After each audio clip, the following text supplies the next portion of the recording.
1주차 두 번째 강의 시작하겠습니다. 네, 이게 1페이지부터 가는 게 아니고 제가 갑자기 뭐 200 몇 페이지로 넘어갔죠. 예, 본론에 들어가기 앞서서 우리 교재 부록에 탑재되어 있는 내용들을 먼저 한번 살펴보고자 하는데요. 그거를 확인하기 앞서서 여러분들이 이제 제가 찾아보기라고 하는 거를 캡처를 하나 해서 넣어뒀죠. 그래서 이 찾아보기라고 하는 것은 굉장히 여러분들이 유용하게 사용할 수 있는 것 중에 하나입니다. 예를 들어서 뭐 메디컬 드라마를 보다가 어떤 용어가 나왔어요. 우리 애기들이 최근에 이제 낭만 닥터 김사부 2가 반영이 되었었잖아요. 제가 이제 아들 둘이 있는데 한 명은 중3이 이제 되는 아이고 한 명은 초등학교 이제 6학년이 되는 아이예요. 근데 얘들이 낭만 닥터 김사부 1 때도 굉장히 열광하면서 봤었던 아이들인데 저한테 이게 엄마 뭐 라파루가 뭐예요? 라파로스코피가 뭐예요? 어떻게 찾을 수 있어요? 이렇게 물었던 적들이 되게 많았었어요.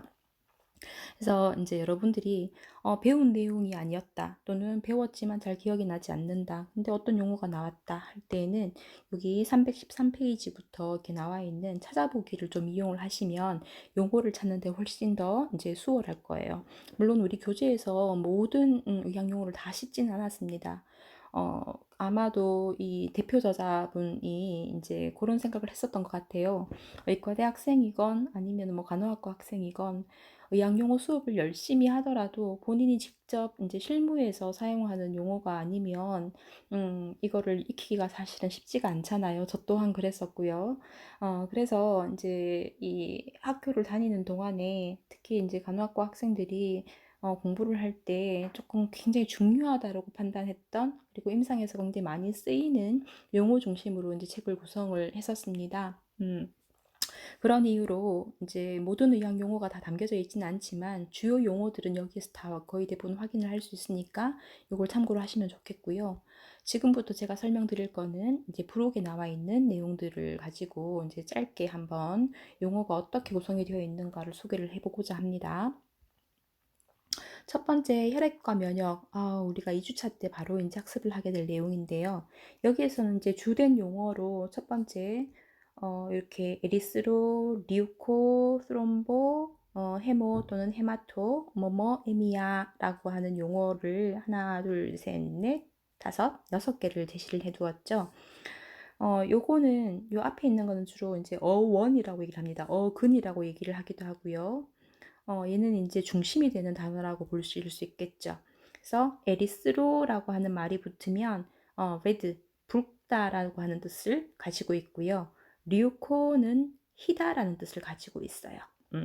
그래서 에리스로가 들어가는 용어를 보면 적혈구 들어보셨죠, 여러분? 적혈구를 표현을 할 때는 에리스로 사이트라고 얘기를 합니다. 제가 줄을 2개를 그었죠. 여기에서 얘기하는 사이트라고 하는 거는 세포라는 뜻을 가지고 있고요. 그 다음에 이 사이트라고 하는 거가 이제 세포는 우리가 보통 영어로는 셀이라고 얘기를 하는데 이 그 피 안에는 보면 여러 가지 어떤 물질들이 있는데 그 중에서도 이렇게 이제 사이트라고 하는 거는 구로 이제 표현을 해서 적혈구나 백혈구 이렇게 표현을 할 때 쓸 수 있는 용어입니다. 그래서 이게 적혈구는 우리가 붉다 해서 레드, 블러드, 셀이라고 이제 표현을 하기도 해요. 그래서 얘를 이제 앞에 단어를 다 따가지고 우리는 적혈구를 RBC라고 부르기도 하는 거죠. 그래서 임상에서는 RBC라고 부르기도 하지만 에리스로사이트라고 부르기도 해요. 특히 질병명이 들어가거나 할 때에는 에리스로라고 하는 말을 많이 쓰니까 여러분들이 요거는 좀 알아두시면 좋겠죠. 중간에 있는 O는 뒤에 있는 말하고 앞에 있는 거하고 연결을 하기 위해서 넣어놓은 연결어라고 보시면 되겠습니다. 뒷부분엔 제가 자세히 설명을 하지 않겠지만 구성을 보기 위해서 첫 번째는 좀 설명을 드릴 건데요. 에리스로 뭔가 붉다라는 뜻을 가지고 있죠. 그래서 적혈구가 사이트, 적혈구가 뭐예요? 오시스, 증가되었다라는 뜻을 가지고 있어요. 그래서 에리스로사이토시스라고 하면 우리가 적혈구 증가증이라고 해석을 하는 거지요. 적혈구가 정상 수치보다 더 많이 올라가 있는 상태라고 보실 수가 있습니다. 그 다음에 이것도 이제 본문에서 보긴 하겠지만 에리스로 포이틴이 뭔가를 만들어내다, 생성하다라는 뜻을 가지고 있어요. 그래서 이게 이제 조혈인자라고 이제 부르기도 하는 에리스로포이에틴이 있고요. 에리스로포이에시스 생성하는 거예요. 적혈구를 생성하는 거라고 보실 수 있겠습니다. 그다음에 화이트 있죠. 화이트 류코사이토시스 하면 뭐예요? 류코사이토시스라고 하면 백혈구 증가증, 즉 류코사이트라고 하는 거는 백혈구겠죠. 백혈구, 하얀 혈구라고 하면은 우리 아까 빨간 혈구를 적혈구라고 했잖아요. 하얀 혈구는 백혈구라고 합니다. 그러면 우리가 일반 영어로 어떻게 쓰겠어요? white blood cell 해서 WBC라고 부르는 게 되겠습니다. 그다음에 백혈병은 우리가 무슨 혈액과 관련된 거를 표현을 할 때는 이렇게 에미아라고 하는 말을 써요. 그래서 뭐뭐한 혈액을 가진 뭐요? 류크에미아. 흰색의 피와 관련된 에미아, 뭔가 혈액과 관련된 질환이 있어요. 이거를 우리는 백혈병이라고 얘기를 하고요. 류코레아라고 하는 거는 뭔가 흐르는 어떤 물질을 얘기를 하거든요. 그래서 류코레아라고 하는 거는 백대야, 하얀색 어떤 질분비물 같은 것들이 나올 때 류코레아라고 이제 표현을 하기도 합니다. 콩물을 표현을 할 때도 이 레아라고 하는 걸 써요. 그거는 호흡기관에 다시 설명을 드릴게요. 그 다음에 스롬보라고 하는 거는 스롬보, 뭔가 클롯, 영어로 클롯, 뭔가 응고되다라고 하는 것을 이제 의미하는 용어입니다. 그래서 스롬보, 응고시키는데 사용되는 셀, 구조. 요걸 우리는 혈소판이라고 부릅니다. 이 혈소판은 다시 또 이제 영어로 하게 되면 우리가 플레이틀리트라고 이렇게 씁니다. 같은 말이에요. 그다음에 스롬부스, 이거는 피딱지가 생긴 거예요. 혈전. 그다음에 스롬보시스라고 하는 거는 이제 혈전이 생긴 질병 상태를 의미하고요. 그다음에 스롬보 엠볼리즘이라고 하는 거가 색전이라는 뜻을 가지고 있어요. 그래서 스롬보 엠볼리즘 하면 혈전 색전증이라고 하는 거가 되게 되는 거죠. 좀 웃기죠. 보면 어떤 어근과 어근이 만나서 또 다른 새로운 용어를 만드는 것들을 볼 수가 있습니다. 한번 볼까요? 트롬보, 사이토, 혈소판이 패닉, 적어져서 뭐가 생겼어요? 펄퓨라라고 하는 거가 생겼어요. 이게 자색반이라고 하는 게 먹는 것처럼 보이는 그런 질병 상태를 의미를 해요. 그다음에 여러분들 헤모글로빈이라고 하는 거 많이 들으셨죠? 헤모글로빈 피 안에 있는 혈색소입니다. 실제 이 헤모글로빈이 부족하게 되면 뭐가 생겨요? 빈혈이 생기죠, 그죠? 그래서 이 헤모글로빈의 햄이라고 하는 거가 이제 피를 의미하는 거고요. 또는 헤마트라고 하는 것도 여기 O는 다 연결어예요, 그죠? 헤마트라고 하는 거는 이제 적혈구 또는 적혈구가 아니라 피를 의미하는 것인데 헤마토크리스라고 하면 우리가 적혈구 용적률이라고 표현을 합니다. 앞에서도 보시겠지만 이렇게 줄여서 HCT로 줄여서 이제 표현을 하기도 하고요. 피 안에서 적혈구가 얼마나 이제 그 부피를 차지를 하고 있는가를 의미를 하는 거예요. 그다음에 헤모, 피가 스타시스, 멈추었다라는 뜻을 가지고 있어요. 그래서 헤모스타시스라고 하면 우리가 지혈이라고 표현을 하기도 하고요. 혈우병, 이게 뭐예요? X연관 열성 유전이죠, 그죠? 그래서 이게 이 혈우병은 남자 학생들에게 남자에게만 이제 생기는 병이라고 보실 수가 있습니다. 햄, 피가 필리아, 뭔가 피를 멈추게 하는데 어떤 문제가 있는 질병이라고 보실 수 있고요. 그 다음에 여기에서 보시면 붙이고 에미아 되어 있죠. 어는 때에는 이제 부족하다, 없다라는 뜻을 가지고 있어요. 부족하다, 없다라는 뜻을 가지는 용어로는 a가 붙을 수도 있고 on이 붙을 수도 있어요. 그래서 어네미아라고 하면 우리가 빈혈이라고 얘기를 하고요. 하이퍼라고 하는 거는 우리가 많다라는 뜻을 가지고 있어요. 이렇게 에미아가 많은 상태, 혈액이 많은 상태를 우리는 충혈이라고 이제 표현을 하게 되는 거죠. 폴리라고 하는 거는 많다라는 뜻이에요. 이것도 사이트, 에미아, 사이트 어떤 적혈구가 에미아 많아진 상태 상태, 그러니까 적혈구 증가증이라고 얘기하고요. 그다음에 septicemia라고 하는 건 sepsis라고 하는 걸 우리가 폐혈증이라고 얘기를 해요. 여러분들이 가수 신해철을 알고 있는지 모르겠는데 이 사람이 수술을 받은 후에 이 sepsis가 와서 이제 결국은 사망을 하게 된 거죠. 그래서 피 안에 이런 어떤 그 균감염이 있는 상태를 우리는 septicemia, 즉 폐혈증이라고 부르는 거죠. 여기서 보면 그 밑에 보면 주요 약어 및 동의어 있습니다. RBC 아까 우리가 레드 블러드 셀이라고 제가 설명을 드렸습니다. 에리스로사이트 동의어고요. WBC는 화이트 블러드 셀 해서 류코사이트 백혈구라고 부르게 됩니다. 헤모글로빈 얘는 줄여서 HB라고 써요. 그 다음에 헤마토크리트 적혈구 용적률을 했죠. 전체 혈액 중에서 적혈구가 얼마나 차지하고 있는가를 이제 퍼센테이지 부피로 이제 용접을 하는 건데 얘 줄여서 HCT라고 씁니다. 그다음에 본메로우라고 하는 거는 줄여서 BM이라고 하는데 골수예요. 피를 생성하는 것도 있고 지방으로 차 있는 것도 있고 그래요. 나머지 거는 이제 본문에서 한번 다루어 보도록 할게요. 플레이틀리트 아까 설명드렸었죠? 동의어로 뭐라고 했었어요? 혈소판이라고 말씀을 드렸었던 기억이 납니다. 자, 한번 넘어가 볼까요? 그 다음에 르노라고 하는 말이 있죠. 코로 해석을 합니다. 그래서 르노 아까 뭐가 흐르다라고 하는 레아라는 말하고 르노라고 하는 거가 붙으면 콧물이죠. 이게 보통 나잘 디스차지라고 이제 부르기도 하고요.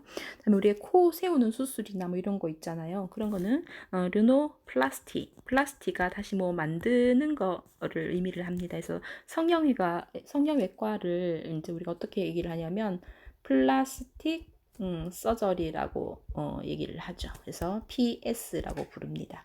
이렇게 연결이 되는 거고요. 그 다음에 루노레이지아라고 하는 거는 코피, 피를 의미를 해요. 그래서 나잘 블리딩 또는 루노레이지아라고 이제 부르기도 하고요. 코 안에 이제 돌이 생기는 것도 이제 용어로 표현을 할 수 있습니다. 그다음에 토락스 있죠? 이거는 가슴을 의미를 해요. 그래서 히모, 피가 토락스 어디에요? 가슴에 있어요. 그래서 이거를 혈흉이라고 얘기를 하고요. 파이오라고 하는 거는 고름을 의미를 하거든요. 토락스 치면 고름을 이렇게 농흉이라고 이제 한자어로 표현을 하기도 하고요. 뉴모라고 하는 건 뉴모, 요거는 뭐냐 하면 이렇게 공기 또는 다른 용어로 이제 폐 이런 의미를 갖고 있어요. 그래서 공기가 들어있는 토락스 가슴이죠. 그래서 얘는 기흉이라고 얘기를 합니다. 그 다음에 파라 나잘 사이누사이티스 여기 아이티스라고 하는 말이 붙는데 뭐뭐 아이티스라고 하면은 무슨 염증 이런 것들을 의미를 해요. 그래서 우리가 축농증이라고 부르는 거 있죠. 그런 것들 전부 다 사이누사이티스라고 이제 부르게 되죠. 부비동령 공간이 있다는 걸 의미합니다. 비염 있는 사람들 많죠. 이제 봄이 되면 꽃가루 알러지나 이런 것들이 있을 때 비염으로 고생하는 사람들이 많을 텐데 르나이티스라고 불러요. 그래서 알러지성 비염, 알러직 르나이티스 이렇게 연결을 할 수 있고요. 여기 편도염 여러분 목 많이 붓잖아요, 그죠? 그래서 톤실에 아이티스 염증이 생긴 거, 그다음에 후두에 염증이 생긴 거, 아이티스 이렇게 붙일 수가 있는 거예요. 되게 중요하게 그리고 많이 사용하는 용어입니다. 최근에 코로나 감염 때문에 굉장히 문제가 많이 생겼죠, 그죠? 우리 뭐 코비드라고 이제 얘기를 하는데 이 코로나 감염증의 가장 특징적인 증상 중에 하나가 이제 폐렴을 일으키잖아요. 그 폐렴을 의미하는 용어가 뭐예요? 뉴모니아라고 합니다. 중요하겠죠, 그죠? 나머지 것들이 있고요. 그다음에 호흡을 나타내는 용어가 읍니아라고 하는 게 있습니다. 그래서 레스피레이션이라고 하는 영어고 요거는 이제 그 라틴에서 온 용어인데 그래서 브레디 느린 임니아, 브레딥니아라고 하면은 호흡이 느린 거를 얘기를 해요. 정상보다. 그다음에 탈키라고 하는 건 빠르다는 거를 얘기를 하거든요. 탈킴니아.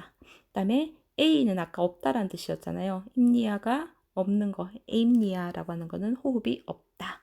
그다음에 ortho라고 하는 말이 붙으면 얘는 앉아서 이제 있는 것들을 얘기를 해요. 그래서 호흡을 앉아서 하는 거니까 좌위 호흡 또는 기좌 호흡이라고 부르고요.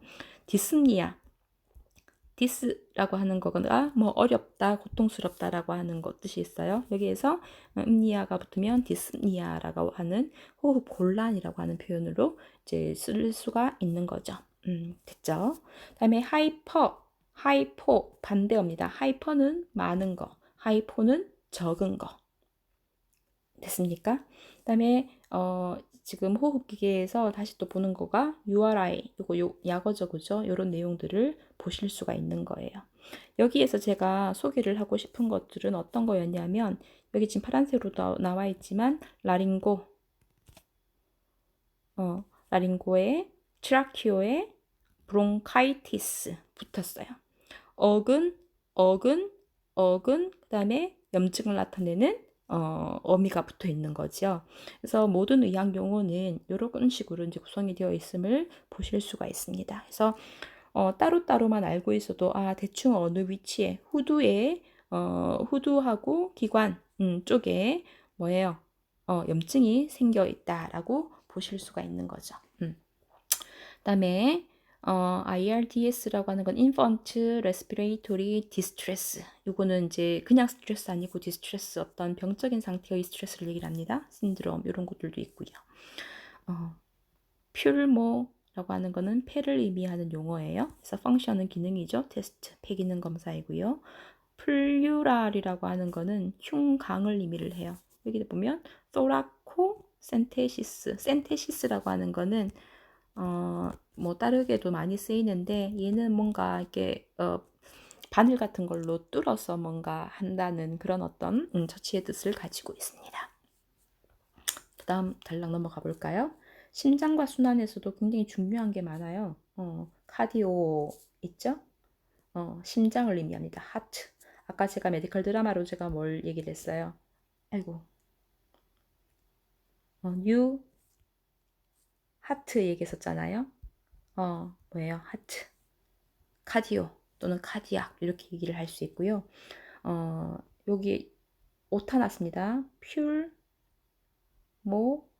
퓰모너리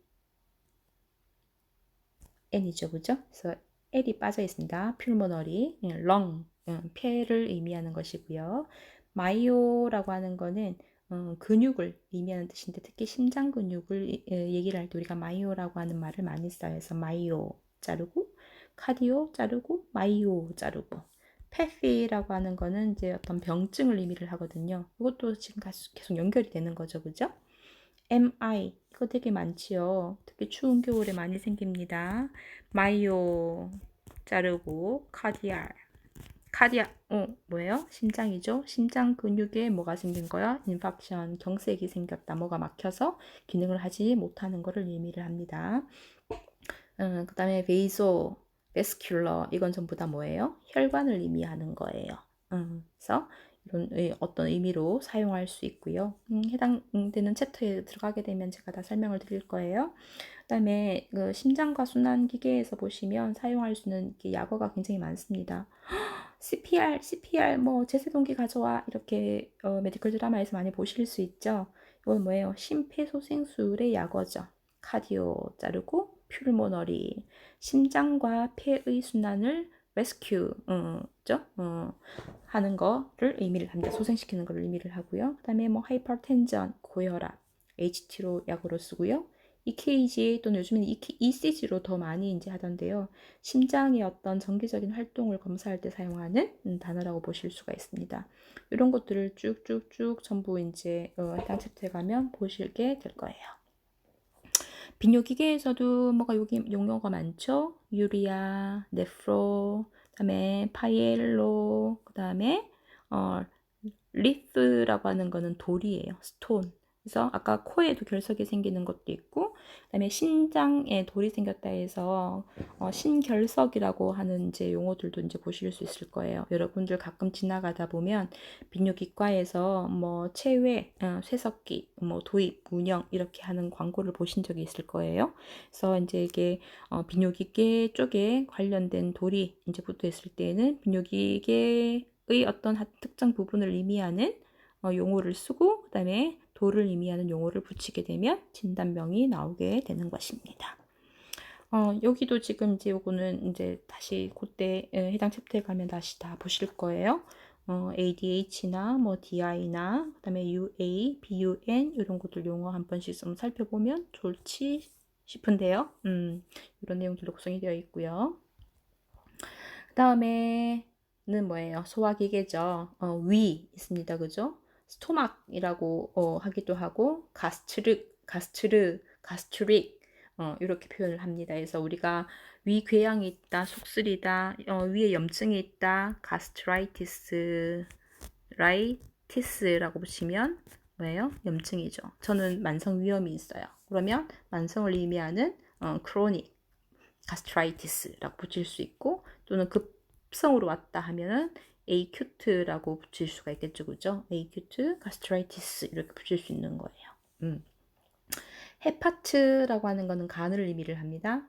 또 영어로는 리버라고 얘기를 하죠. 그래서 헤파트에 간에 아이티스가 붙었어요. 간염이죠. 헤파타이티스. 그죠? 이게 B형도 있고 C형도 있고 A형도 있어요. 그죠? 그래서 여러분들 어릴 때 B형 간염 예방접종 같은 것들도 많이 했을 것 같아요. 그다음에 그다음에 콜레시스트라고 하는 거는 이제 담즙, 그다음에 또는 담낭과 관련된 용어라고 보실 수가 있겠습니다. 왜 하나만 쓰면 되지 이렇게 어렵게 했을까요? 아까 뭐라고 말씀드렸죠? 길드라는 표현을 쓰진 않았지만, 이 전문가 집단들은 자기들만이 그 전문 지식을 갖고 싶어 했기 때문에 이렇게 이제 그리스어나 라틴어에서 이 용어들을 가지고 온 것들을 볼 수가 있어요. 그다음에 소화기계에서도 해마, 또 해모 이런 거 나왔네요. 이제 혈액 뭐 출혈이라든지 이런 것들을 이제 표현을 하기 위해서 여기서도 제시를 한 것 같아요. 이런 것들이 있고요. 약어가 이렇게 제시되어 있는 것들을 보실 수가 있습니다. 다음 뒤로 넘어가서 근골격계도 있죠. 뭐가 이렇게 복잡해요, 그죠? 이런 식으로 의학 용어가 구성이 되어 있는 것들을 볼 수가 있습니다. 네, 신경계 쪽에서도 세팔로라고 하는 뇌를 의미하는 것들도 있고요. 그다음에 어릴 때 여러분들이 뇌수막염 같은 것들을 이제 앓은 적이 있었던 사람들이 있을 거예요, 그죠? 그러면 수막에 뭐가 생긴 거예요? 염증이 생겼어요. 수막을 의미하는 메닝고에다가 아이티스를 붙여요. 메닝고 하고 아이티스를 붙이니까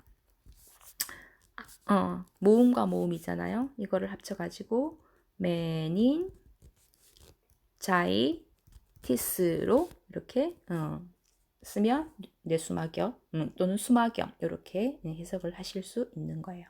그다음에 뇌를 의미하는 거는 세팔로라고 되어 있죠, 그죠? 그래서 여기는 이제 언세팔라이티스라고 해서 뇌염이라고 표현을 하기도 하고, 하이드로라고 하는 거는 우리가 보통 물을 의미를 합니다. 물. 그래서 세팔로시스 머리에 물이 차 있는 병이다 해서 수두증이라고 얘기를 하기도 하고요. 그다음에 뭐 CNS, PNS, ANS 이런 것도 전부 다 신경계 가면은 공부를 하시게 될 거예요. 내분비계 보면 뭐 호르몬이라든지 이런 것도 이제 분비해내는 기관이라고 보실 수 있고, 여기에서도 사용되는 용어들이 이렇게 있습니다. 콜티코이드라고 하는 것도 있고요. 마스트 유방을 의미를 하죠. 만모. 여러분 어머님들 보면 이제 연세 있으신 분, 나도 이제 이게 유방 검사를 이제 생애 주기별로 해야 되는 사람인지라 유방 검사를 하고 있는데, 유방 촬영술 같은 거 한다 할 때 만모 그래피라고 얘기를 해요. 이런 것들을 할 때 엑스레이를 이용해서 유방 사진 촬영하는 것들, 이런 것들 있고요. 밑에 주요 약어가 있습니다. 이것도 해당 챕터에 가서 공부를 해보도록 하겠습니다. 그다음에 생식기계에 보면 남자들 고환 테스티스라고 하는 것들이 라틴어로 번역이 되게 되면 올키라고 하는 것들로 이제 변형이 되기도 하고요. 그다음에 유테루스라고 하는 자궁을 뭐뭐 메트라라고 부르기도 하고요. 살핑스라고 하는 거는 이제 관을 의미를 해요, 그죠? 그래서 유테린 튜브이라고 하는 것들 의미를 하기도 하고, BPH 남자들에게 많이 생기는, 특히 노인 남성들에게 많이 생기는 병 중에 하나가 전립선 비대증 같은 거가 있습니다. 나머지 것들도 관계된 이렇게 수업할 때 다시 설명을 드릴게요. 여기 아이티스가 있네요. 오바리 난소에 아이티스 염증이 생겼어요. 그래서 난소염. 오라이티스라고 하는 말도 쓰지만 오포라이티스라고 하는 말도 이제 쓰이기도 합니다. 뭐 abortion, 이거는 유산, 낙태 이런 것들. 디스토시아라고 하는 거는 아기를 낳는 거가 디스, 아까 어렵다라고 얘기를 했었죠, 그죠? 아기 낳는 거가 어렵다라는 것은 난산이라고 표현을 하기도 해요. 이제 끝이 다 돼가죠. 피부와 관련된 질환들도 볼 거고요. 그다음에 특수감각계 쪽도 보실 거고, 그다음에 정신의학. 아까 이쪽에 조금 더 포커스를 두어서 여러분들이 공부를 하면 좋겠다 했었죠. 왜? 종양학과 영상의학은 관련되는 챕터에서 질병 검사 진단으로 요약돼서 나오는 부분들이 있기 때문에 새롭게 사용하는 정신의학 용어 쪽에 조금 더 포커스를 두고 공부를 하면 좋겠다라고 말씀드렸습니다. 포비아라고 하는 거 있죠. 공포증. 포토포비아. 왜요? 광선공포증 있고요. 그 다음에 고소공포증. 아크로포비아라고 이렇게 쓰이기도 합니다. 그 다음에 안티라고 하는 거는 반대의, 항 이런 뜻을 가지고 있어요. 그래서 안티 디프레전트라고 하면 뭐예요? 이게 우울증을 의미를 하거든요. 그래서 우울증에 반대하는 거가 붙으니까 뭐예요? 항우울제라고 이제 표현을 할 수 있는 거죠. 그다음에 썸이라고 하는 거는 sleep, 잠입니다. 여러분들 그 외국어 번안에서 노래 부른 것 중에서 인썸니아라고 하는 노래가 있어요. 휘성이 불렀던 노래가 있는데요. 인썸니아라고 잠이잖아요. 근데 잘 안 되는 거예요. 그래서 인썸니아라고 하는 거는 잠 안에 잘 들지 못한다라고 해서 우리가 불면증이라고 부르기도 하는 거예요. 됐나요? 좀 어렵게 느껴질 수도 있지만 이 용어 하나하나를 알아가면서 메디컬 드라마를 보며 저게 저거였구나 하고 감탄사를 이제 내뿜을 날이 오게 될 겁니다. 지금까지는 의학 용어가 기본적으로 어떻게 구성이 되어 있는가, 어근과 접두어와 전미어가 있다. 그다음에 또 어떤 용어는 어근과 어근이 만나면서 중간에 접속을 둘이 연결시켜주는 뭐 오라든지 이런 것들이 연결되는 경우들도 있었고, 그다음에 앞에 접두어, 아까 안티라고 하는 것들도 접두어로 사용을 할 수 있었고, 전미어라고 하는 거는 뭐였죠? 아까 아이티스라고 하는 거, 염증을 의미하는 것들로 사용할 수 있었죠. 접두에는 안티 말고도 인 등등등. 그다음에 하이드로, 또 뭐 있었어요? 하이퍼, 그다음 또 뭐예요? 하이포, 이런 것들도 있을 수 있습니다. 그죠? 그래서 이 계통별 주요 용어 학습이 굉장히 중요하기 때문에 제가 우리가 이제 이번 1학기 동안 배우게 될 용어 중에서도 이제 조금 부록을 보면서 이제 약식으로 이제 설명을 했었는데요. 보통 임상에서 가장 많이, 학생으로서 임상에서 가장 많이 다루는 내용들이 주로 앞쪽에 많이 분포가 되어 있고, 뒤쪽 것들은 조금 이렇게 마이너 파트로 분류가 되기도 합니다. 그래서 제가 임상에서 가장 많이 쓰는 용어 중심으로 여러분들에게 강의는 할 텐데, 간호용어라고 하는 것 자체는 여러분들이 반복해서 쓰면서 외우고, 그 다음에 그거를 실전에 적용을 할 수 있도록 드라마를 통해서 공부를 이제 반복해서 하는 것이 굉장히 중요합니다. 그래서 제가 여러분들 수업 준비를 하면서 메디컬 드라마 이전에 이제 그레이 아나토미를 제가 이제 무료로 시청할 수 있는 것들은 다 봤었거든요. 근데 다시 한번 이게 반복 시청을 하면서 사이트를 조금 알려드릴 기회가 있다면 알려드릴 테니까 여러분들도 스스로 한번 찾아보면서 교재에서 배웠던 수업에서 배웠던 내용들을 복습하는 개념으로 또는 예습하는 개념으로 드라마 같은 것들을 활용을 하시면 좋겠습니다. 자, 1주차 과제 제시합니다. 이 1주차 과제는 우리가 이제 대면 수업을 하는 것이 아니라 온라인으로 수업을 하기 때문에 얼마나 이 수업을 잘 들었는지를 확인을 하고, 그 다음에 이거에 대한 출석 인정용으로 과제를 제시하는 거예요. 그래서 이 과제를 제가 처음에는 이제 의학 용어를, 간호 용어를 공부를 할 때 어떤 자세로 임할 것인가 막 글쓰기로 제시를 할까 했었어요. 근데 처음부터 너무 부담을 주는 건 아닐까, 글쓰기가 나을까, 어떻게 할까 이제 고민을 좀 했었었는데 여러 번 수정을 거치면서 내린 결론은 뭐예요? 퀴즈 과제를 제시를 해보자. 물론 성적에 반영이 되지는 않습니다만은 여러분들이 그 음성 강의를 듣고 나서 그다음에 책도 가지고 있을 거잖아요. 그걸 보면서 첫 시간 부록 내용에서 이제 확인을 했었던 내용들을 한번 손으로 정리를 해보시고 과제 이렇게 퀴즈에 한번 이제 응시를 해보면서 본인들이 어느 정도 이제 공부를 했고 또는 이제 특정 단어를 배우기 위해서는 얼마만큼의 시간을 투자를 해야 하는가에 대한 감을 잡을 수 있도록 퀴즈로 대신하고자 합니다. 그래서 이 퀴즈라고 하는 거는요, 구글 클래스룸에서 이제 공지가 될 거예요. 그래서 1주차 강의는 3월 19일, 강의가 아니라 3월 19일 오전 11시에 시험을 칠 계획입니다. 많은 수업 시간이 오후죠. 그럼에도 불구하고 오전에 한번 쳐볼까 싶어요. 여러분들이 이제 학교에 나와서 수업하는 거에 맞추어서 생활 패턴을 이제 조절을 하려면 오전 시간에 일어나는 것도 연습을 해야 되잖아, 그죠? 그래서 11시에 시험을 칠 테이니 여러분들이 시간에 맞추어서 구글 클래스룸에 로그인을 해주시기 바랍니다. 수업 코드는 다음과 같습니다. 제가 여러분들 단톡방에도 오늘 공지를 했는데요. 요거를 딱 이제 해갖고 등록을 해 두셨다가 매 수업 때 활용을 하시기 바라고 비대면 수업이 끝난다 하더라도 저는 이 구글 클래스룸을 계속 활용을 할 계획입니다. 왜냐하면 이전에는 다른 어떤 온라인 플랫폼을 이용을 해서 과제 제출을 받았었어요. 페이퍼로는 받지 않습니다.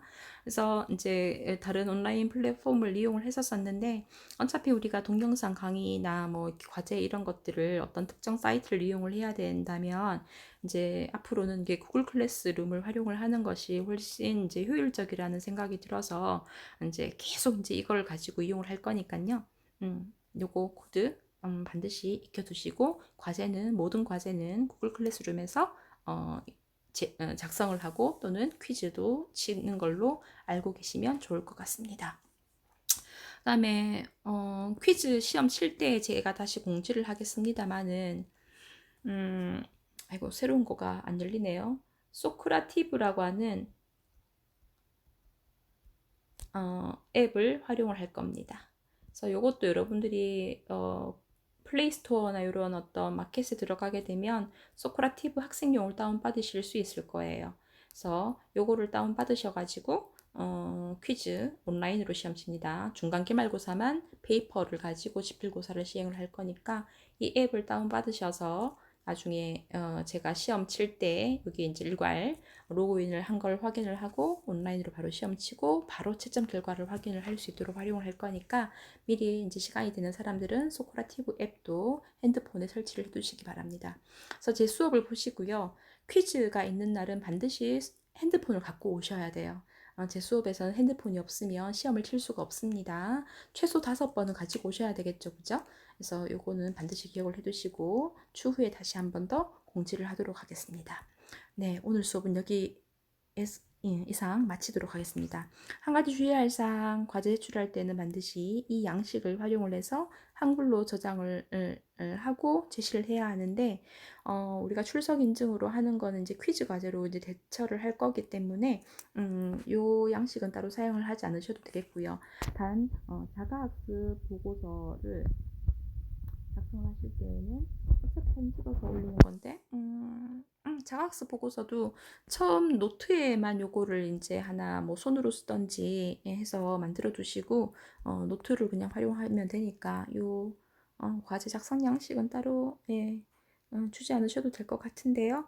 예, 혹시나 제가 오늘은 이제 퀴즈 과제로 제시한다고 했습니다만은 중간에 이제 학교 정책과 관련돼서 과제 형식이 바뀔 수도 있습니다.